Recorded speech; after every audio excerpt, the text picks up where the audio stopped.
To set up Do Not Disturb mode on Samsung Galaxy S26 series, first of all, you will need to open settings on our device.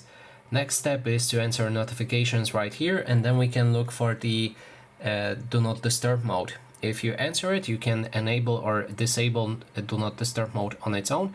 And there's a few things that may happen differently on yours. So currently I will see this window which I will be able to customize to enable Do Not Disturb mode until I turn it off manually or enable it for a certain amount of time. You can get rid of this window if you select this option for how long, and then you can change it to always turn it on and off manually for a specific time, or see the window that I saw before.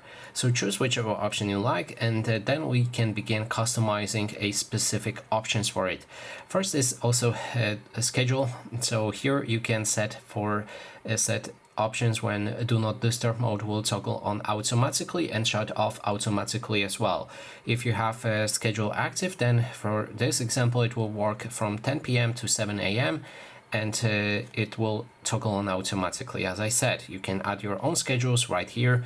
It works the same way as setting up alarm. You set up the name for it, time for it, and the days for it as well. Then we can manage what is allowed during Do Not Disturb mode. We can go for calls and messages and allow only selected contacts that we can add right here. We can also allow all except selected contacts that you can add right here. If you go for the first option, then you can also allow calls from all contacts only, favorite contacts only, or none. Enable repeated callers, which will stop Do Not Disturb mode when somebody tries to call you multiple times in a span of 15 minutes. And messages also can be received from specified groups. Then there's app notifications. You can add which apps will be allowed in Do Not Disturb mode to send you notifications, or allow all except the apps that you're going to add. So choose whichever option you like, and then the apps. Lastly, we have alarms and sounds. We can enable or disable alarms, media sounds, touch sounds, calendar events, and reminders. And there's also option to hide notifications when the screen is off. When the screen is on, you can hide app icon badges, hide them from notification panel, don't show pop-up notification, and hide status bar icons as well.